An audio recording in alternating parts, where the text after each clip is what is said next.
वहाँ से अपना छोड़ा है वो एक रूटीन का पानी है। और पिछले साल भी एग्जैक्टली इसी तरह तकरीबन इतना ही पानी छोड़ा था। और जब वो लाहौर पहुंचा था तो वो 30,000 31,000 तक पहुंचा था इस पॉइंट पे। बाकी अभी क्योंकि ये 2 महीने अगले इम्पोर्टेंट हैं, आगे बारिशों का भी प्रेडिक्शन है कि आगे मूनसून एक्चुअल आना है, अभी उसकी बारिशें और उसके पहले भी बारिशें हैं, तो डेफिनेटली जो इंडिया में बारिशें हो रही हैं उसका इम्पैक्ट भी यहाँ पे आना है। तो हम कल CSIG ने 4 घंटे की मीटिंग की है और उसमें एक एक चीज़ गो थ्रू की है। मिनिस्टर्स जहाँ पे भी दरिया के रास्ते हैं उसके ऊपर ख़ुद मॉनिटर कर रहे हैं। ऑलरेडी हमारे मिनिस्टर कुछ चले गए हुए हैं। ACS जो हैं कल फिर दोबारा इसकी फॉलोअप मीटिंग कर रहे हैं। और जो हमारे सिविल डिफेंस 1122 और बाकी सारे इदारे हैं वो भी अपनी अपनी एक्सरसाइज पूरी कर रहे हैं ताकि कल को ये ना हो कि कहीं पे हमारी अरेंजमेंट्स में कमी हो। बाकी अल्लाह ताला की तरफ से ये चीज़ होती है, मगर हमारी एज इंसान पूरी कोशिश होनी चाहिए कि जो अरेंजमेंट हमने करना है वो पहले से कर लें।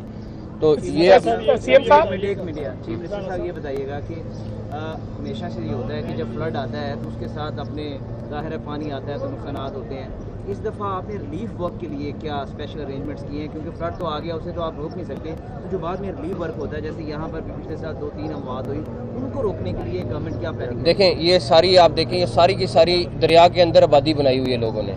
अब जो मुमकिन होगा हम इंशाल्लाह इसको क्लियर कराएंगे, क्योंकि अब होना क्या है कि जो दरिया के अंदर लोग आके अपने घर बना गए उसके लिए उनके घर तोड़ने पड़ेंगे या उनको वहाँ से निकालना पड़ेगा। तो वो ये हल है। और आप पूरी बेल्ट देखें यहाँ से लेके आगे तक डीजी खान तक दरिया के रास्ते में लोगों ने अपने घर बनाए हुए। दरिया के अंदर ये जिधर हम खड़े ये भी दरिया का हिस्सा है।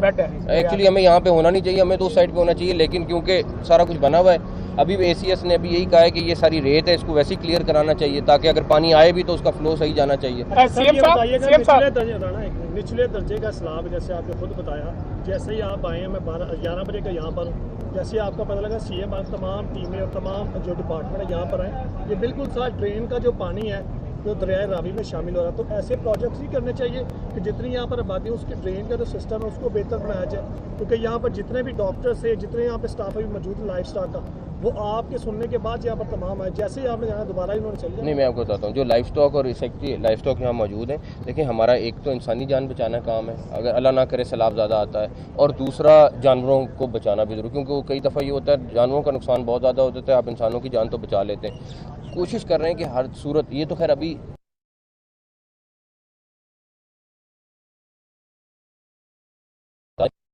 10-11 बजे ही मैसेज आया है कि इंडिया ने पानी छोड़ा है, 10 बजे के करीब या 11 बजे, उसके 10:15 पे हमें मैसेज आया, तो उसके बाद ही तैयारी शुरू कर रहे हैं सारे के सारे। तो ऑफिशियली जो है वो इतला भी तकरीबन इसी टाइम आई है, उसके बाद ही फिर हमने सबने डिस्कस की। ये हिस्ट्री में फर्स्ट टाइम हुआ है कि कोई वज़ीर आला जो है वो दरिया रावी के किनारे पे आया।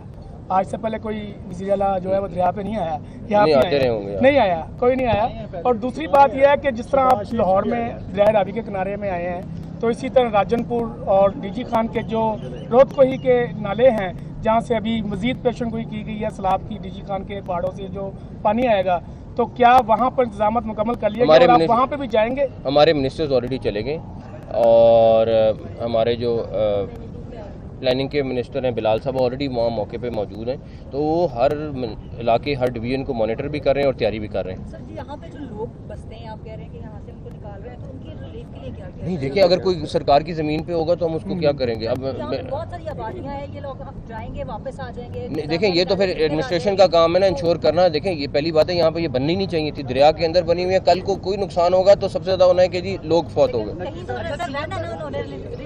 नहीं बट मेरी बात सुनो, मैं इलीगल जगह पे तो सिर्फ हमने क्लियर कराना है, हमारी जिम्मेदारी तो ये है ना। अगर मैं किसी तरह करने लगे फिर तुम सवाल है। सबसे पहले तो हम खवातीन जो सहाफ़ी हैं हमारी बड़ी उम्मीदें हैं आपसे कि आप भी हमारी सहाफ़ी बरादरी से ही हैं। उसके बाद आपसे एक जो सवाल है वो मैं करना चाहूँगी कि जैसे बारिशें हो रही हैं मामूल से ज़्यादा हो रही हैं, तो इसमें डेंगू जो है वो बहुत बार फैला रहा है, इसके लिए क्या क्या इक़दाम किए गए हैं? डेंगू के लिए भी ऑलरेडी इंतजाम शुरू कर दिए हैं और मेरे ख्याल है तकरीबन वीकली मीटिंग ये लोग कर रहे हैं। बाकी ये कमिश्नर लाहौर DC वगैरह भी सारे लोग कर रहे हैं, तो अल्लाह खैर करे। अनटिल सब बहुत ज़्यादा होगा फिर देखते हैं।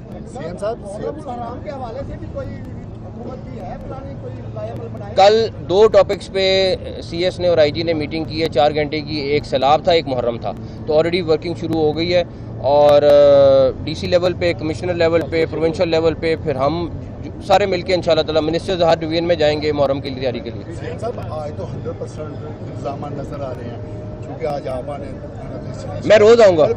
सेकेंड ये कि कल 10% भी नहीं होंगे अगर आप नहीं आएंगे तो 4 दिन तक लोग जो है ना जजीरे में रहते हैं। कुछ इलाके जो है एलडीए क्वार्टर। अच्छा, मैं आपको बताता हूँ। देखिए वॉल्टन जो है वो लोकल एडमिनिस्ट्रेशन के अंडर नहीं आता, लेकिन हमारी कैंटोनमेंट बोर्ड से ऑलरेडी बात हो गई है। सीबीडी उनको प्रोजेक्ट करके दे रहा है, 8 महीने में तकरीबन वो प्रोजेक्ट ख़त्म होना है। लेकिन देखें अल्लाह करेगा इंशाल्लाह अगले साल से वो चीज़ इशू नहीं होगी। वॉल्टन रोड पे जाने का मतलब है आप अपनी गाड़ी बंद करा दें, ठीक है ना, इतना पानी खड़ा होता है।